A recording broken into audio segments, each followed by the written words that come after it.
வணக்கம். இயக்குனர் மாரி செல்வராஜுடைய நேர்காணல் பார்த்தேன். 2 விஷயத்த நான் அதுல புரிஞ்சுக்கிட்டேன். ஒண்ணு என்ன அப்படின்னா, சம்பந்தம் இல்லாம மக்களுக்கு எதிரா படம் எடுக்கக்கூடிய பல இயக்குனர்கள வெளுத்து வாங்கியிருக்காரு. இன்னொன்னு தன்னை ஒரு பண்பட்ட படைப்பாளி அப்படின்னு நிரூபிச்சிருக்காரு. இது குறித்து தான் பார்க்க போறோம். இயக்குனர் மாரி செல்வராஜ் தமிழ் சினிமாவுல மாறுபட்ட திரைப்படங்களை எடுக்கக்கூடியவர். இன்னும் குறிப்பா சொன்னா முகமற்ற மனிதர்களுடைய முகமா இருக்கக்கூடியவர். எந்தெந்த மக்கள் எல்லாம் வாழ்க்கையில அடிமட்டத்துல துயரப்படுறாங்க, அப்படி ஒடுக்கப்பட்ட மக்களுக்கான வாழ்வியலை எடுத்து பேசு பொருளாக்கி அது மூலம் அந்த மக்களுடைய குரலா இருக்கக்கூடியவர்கள் ஒருத்தர் தான் மாரி செல்வராஜ். அப்படிப்பட்ட மாரி செல்வராஜ், அதே மாதிரி ரஞ்சித் இவங்களுடைய திரைப்படம் வந்துச்சு அப்படின்னா வரும்போதே பல எதிர்வினைகளை சந்திக்கும். பல பேர் இந்த படத்தை ஓட விட மாட்டோம் அப்படிம்பாங்க. இவங்க வேற என்ன எடுக்க போறாங்க அப்படின்னு சொல்லுவாங்க.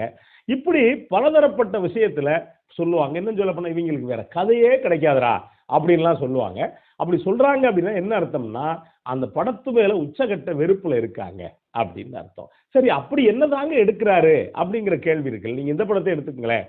அந்த மாரி செல்வராஜுடைய பரியேறும் பெருமாள் எடுத்துக்கங்க, மாமன்னன் எடுத்துக்கங்க, இதுக்கு முன்னாடி வாழை எடுத்துக்கங்க. நீங்க எந்த ஒரு படத்தை எடுத்துக்கிட்டா கூட அந்த படத்துக்குள்ள மக்களுடைய வலி வேதனைகளை ரொம்ப அழகா சொல்லியிருப்பாரு.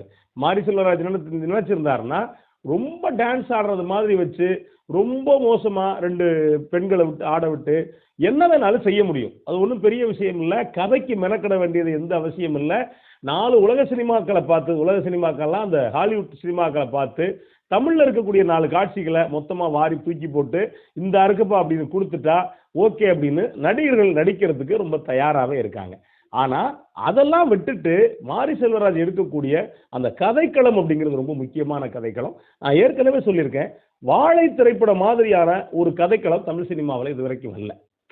ஏன்னா ஒரு ஒடுக்கப்பட்ட மக்களும் சரி, இடைத்தட்டு மக்களும் சரி, இது ஒரு வகையான வாழ்வியல் இருக்கக்கூடியவங்க, அவங்கள பத்திர பேச்சே இதுக்குள்ள வராது. அதே மாதிரி இதுக்கு முன்னாடி மாமன்னன் திரைப்படம், நீங்க பன்றி அப்படின்னாவே ஒருத்தர் திட்டும் போது என்ன சொல்லுவோம், பொடா பண்ணி பயல அப்படிம்பா. ஆனா ஒரு கதாநாயகன் பன்றி வளர்க்கக்கூடிய ஒரு மனுஷனை காட்டும் போது அதுவும் ஒரு உயிரினம் தான் அப்படின்னு அது ஒரு வகையான சமநிலைக்கு கொண்டு வரக்கூடிய ஏற்பாட்டை அதுல பண்ணியிருப்பாரு. இன்னொன்னு, நாய் அப்படின்னா நம்ம சினிமாவில் பாருங்களேன், அதாவது எதையாவது ஒரு மோப்ப நாய் கூட எப்படி இருக்கு அப்படின்னா நாட்டு நாயை காட்ட மாட்டாங்க. அது ஒரு மாதிரி புசு புசுன்னு இருக்கணும். வாழ்க்கையில புசு புசுன்னு இருந்தா மட்டும்தான் அவன் மனுஷங்கிற இடத்துல இன்னமும் வச்சிருக்காங்கன்னு வச்சுக்கோங்களேன். அப்ப மாரி செல்வராஜுடைய பரியேறும் பெருமாள்ல வரக்கூடிய நாய் இந்த கோம்பை வகையை சார்ந்தது. அதை பார்க்கும்போது பல பேருக்கு பிடிக்காது. அது இன்னும் சொல்ல போனா குறிப்பா ஒரு பெண் நாயை வச்சிருப்பார். அப்ப தன்னுடைய பேசு பொருள்ல கூட நீங்க மக்களோட சேர்ந்து விலங்குகளை அறிமுகப்படுத்துறதா இருக்கட்டும், அந்த மாதிரியான விஷயங்கள் தான் இப்ப வர இருக்கக்கூடிய பைசன் காளமாடன் அப்படிங்கிற திரைப்படமும். ஒரு மாடு காளமாடன் அப்படிங்கிறது தென் மாவட்டத்தில் இருக்கக்கூடிய ஒரு ஒடுக்கப்பட்ட மக்களுடைய இடைநிலை மக்களுடைய கடவுள் அப்படின்னு இருக்கலாம்னு வச்சுக்கோங்களேன். இப்ப அந்த மாடு குறித்த இதுக்குள்ள இந்த செய்தி இதுக்குள்ள பதிவாயிருக்கு. இன்னும் சொல்ல போனா ஒரு கபடி வீரன் குறித்த செய்தி அப்படிங்கிறாங்க. அந்த ட்ரெய்லர் வந்திருக்கு, படம் வரப்போகுது, பார்ப்போம். இப்ப இதையும் தாண்டி இந்த படத்துல கண்டிப்பா படம் வந்துச்சுன்னா ஏதாவது பேசத்தானே செய்வாங்க, பேச செஞ்சிருக்காங்க. இது காலம் சென்ற பசுபதி பாண்டியனை பத்தின அவருடைய வாழ்க்கை வரலாறு தான் மாறி எடுத்திருக்காரு அப்படின்னு சொல்லி ஒரு பக்கம் பேச்சு வருது. இதை ஒட்டித்தான் இப்ப மாறி ஒரு ஊடகத்துக்கு தன்னுடைய உரையாடலை நிகழ்த்தி இருக்காரு. அந்த உரையாடல்ல நெறியாளர் கேட்ட கேள்விக்கு உண்மையிலேயே வெளுத்து வாங்கியிருக்காரு. நெறியாளர் அந்த கேள்வி கேட்டதுனாலதான் இவர் அப்படி ஒரு பதில் சொல்ல முடிஞ்சது. அதுலயும் குறிப்பா, ஏன் நீங்க ஒரு மசாலா படங்கள் மாதிரியான படங்கள் எடுக்க வேண்டியதானே, அதை விட்டுட்டு எதுக்கு இப்படி ஒரு பக்கத்துல அப்படி எடுக்கிறீங்க அப்படின்னு கேட்கிறப்ப ரொம்ப அழகா சொல்றாரு. எது சினிமா அப்படிங்கிறது குறிப்பா 1000 கோடி கதைகள் தென் மாவட்டங்கள்ல கொட்டி கிடக்கு. தென் மாவட்டத்துல மட்டும் இல்ல, தமிழ்நாடு முழுக்க கொட்டி கிடக்கு. ஏன்னா பேசப்படாத கதைகள் ஏராளம், பேசப்படாத வழிகள் ஏராளம், கொண்டாடப்படாத விஷயங்கள் ஏராளம். இவ்வளவு இருக்கிறப்ப எதுக்கு நான் அதை போய் எடுக்கணும்னு நினைக்கிறீங்க அப்படின்னு ஒரு பக்கம் கேட்கிறாரு.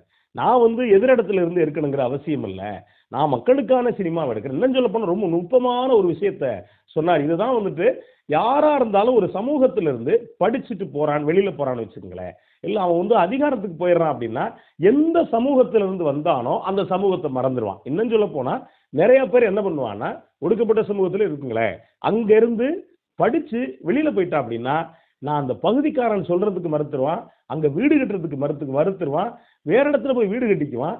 அவங்களுக்கு எனக்கும் தொடர்பு இல்லைன்னு சொல்றவங்க ஏராளம். ஆனா மாறி இதுல சொன்னா என்னது அப்படின்னா, அவன் ஒருத்தன் வெளிநாட்டுக்கு போயிடுறான், வெளிநாட்டு போய் சுகமா இருக்கான், ஊருக்கு வரும்போது அவனை சார்ந்த மக்கள் அவன நிலையில இருக்காங்க.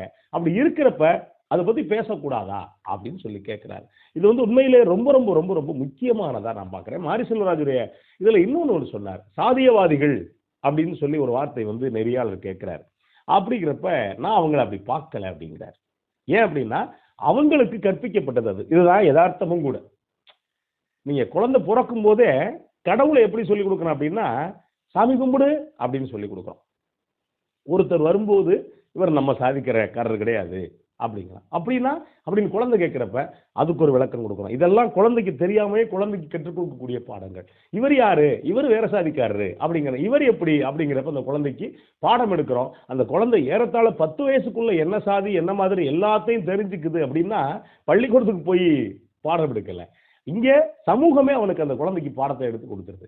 அப்ப என்ன அப்படின்னா யாருக்கு என்ன புகுத்தப்படுதோ அது மூலமா இருக்காங்களே ஒழிய அவங்க வந்து சாதியவாதிகள் அப்படிங்கிறவங்க நான் சாதியவாதிகள் அப்படின்னு பார்க்கல அப்படின்னு ஒரு பக்கம் சொல்றாரு. இன்னொன்னு என்ன மாரியுடைய அந்த நேர்காணல்ல எனக்கு தெரிஞ்சது அப்படின்னா, நம்ம முடிஞ்ச கல்ல போடுவோம், கண்டிப்பா மனம் மாறும், மாறுவாங்க அப்படின்னு நான் நம்புறேன்.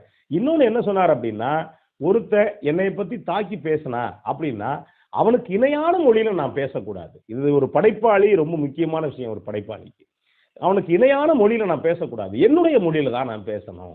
அப்ப அந்த இடத்துக்கு போனேன் அப்படின்னா நான் படிச்சவன் பண்பட்டவன் அப்படிங்கிறதுக்கு எந்த பொருளும் இல்லாம போயிடும் அப்படின்னு சொல்லிட்டு மாரி செல்வராஜ் இந்த பேட்டியில உள்ளார்ந்து ரொம்ப பேசியிருக்காரு. இந்த பேச்சு அப்படிங்கிறது உண்மையிலேயே வரவேற்கத்தக்க பேச்சு. ஏன் அப்படின்னா தமிழ் சினிமா காலங்காலமா எப்படி வந்திருக்கு அப்படின்னா, ஆரம்ப கால சினிமா அப்படிங்கிறது மேல்தட்டு வர்க்கத்தில் இருந்துச்சு, ரொம்ப மேல்தட்டு வர்க்கத்தில் இருந்துச்சு. அதுக்கடுத்த சினிமா அப்படிங்கிறது ஏறத்தாழ 60களின் 50களுக்கு பிறகு வந்த சினிமாக்கள் அப்படிங்கிறது ஒரு அதுக்கு அடுத்த தட்டு வர்க்கத்துக்கு வந்துச்சு. அதுக்கடுத்த சினிமாங்கிறது 70களுக்கு பிறகு நீங்க ஒரு ஆதிக்க வர்க்கம் அப்படின்னு சொல்லக்கூடிய பெரும்பான்மை சமூகத்துக்கிட்ட வந்துச்சு. இப்ப 2000க்கு பிறகு, குறிப்பா 2010க்கு பிறகுதான் ஒடுக்கப்பட்ட மக்களுடைய மொழிகளை பேசக்கூடியதா சினிமா இருக்கு. அது காரணம் என்னன்னா, ஒடுக்கப்பட்ட மக்கள்ல இருந்து இன்னைக்கு வந்திருக்கக்கூடிய படைப்பாளிகள். அந்த படைப்புல சின்ன சின்ன குறைகள் இருக்கலாம், இல்லாத படைப்புன்னு எதுவுமே கிடையாது, குறையில்லாத படைப்புன்னு ஒண்ணுமே கிடையாது. அப்ப இப்படி ஒரு படைப்பு வரும்போது அந்த மக்களுடைய வழிகளை பேசும்போது ஒரு சில பேருக்கு வருத்தம் வரலாம். ஆனா மனித மாண்பு என்ன அப்படின்னா, ஒரு படைப்பு வரும்போது அந்த படைப்பு என்ன நியாயம் செஞ்சிருக்கு அப்படின்னு ஒருவேளை கோபமா இருந்தா கூட படுத்துக்கிட்டு மனசாட்சிப்படி ஒருத்தன் யோசிக்க ஆரம்பிச்சா அப்படின்னா அந்த படைப்பு அந்த படைப்பாளிக்கு என்ன நியாயம் சேர்த்திருக்கான் அப்படின்னு தெரியும். அந்த வகையில மாரி செல்வராஜுடைய பைசன் காலமாடன் திரைப்படம் வர இருக்கு. ஒன்னே ஒன்று நம்ம சொல்லிக்க விரும்புறோம். என்ன அப்படின்னா, எப்படிப்பட்ட ஆளையும் காலமும் சூழலும் மாத்திரும் அப்படிங்கிறதுக்கு இந்த படத்துடைய தலைப்பு பெரிய உதாரணம். என்ன அப்படின்னா, அவரு ஆரம்பத்துல காலமாடன் அப்படின்னு தான் பேர் வச்சிருக்காரு, பின்னாடி பைசன் அப்படின்னு சேர்த்திருக்காரு. என்ன காரணம் அப்படின்னா, ஒரு நேரம் தமிழ் சினிமா அப்படின்னா தமிழ்ல மட்டும் இருந்துச்சு. ஆனா இன்னைக்கு தமிழை தாண்டி நீங்க அது என்ன சொல்றாங்க அப்படின்னா இந்திய சினிமா அப்படிங்கிற இடத்துக்கு ஒரு பக்கம் வந்து சேர்ந்திருக்கு. இன்னொன்று ஓடிடி தளம், இந்த மாதிரி தளத்துக்காக நான் பைசன் அப்படின்னு பேர் வச்சிருக்கேன் அப்படின்னு சொல்லி சொல்றாரு. இதெல்லாம் யோசிக்கிறப்ப எதிர்காலத்துல மொழியற்ற ஒரு சமுதாயம் உருவாகுமோ அப்படிங்கிற அந்த நிலைக்கும் போய் விஞ்ஞானம் கொண்டு போய் சேர்த்துருமோ அப்படிங்கிற இந்த எண்ணம் இருக்கு. அந்த வகையில பைசன் காலமாடனாக இருந்தால் இன்னும் சிறப்பு. படம் வரட்டும், பார்ப்போம். நன்றி, வணக்கம்.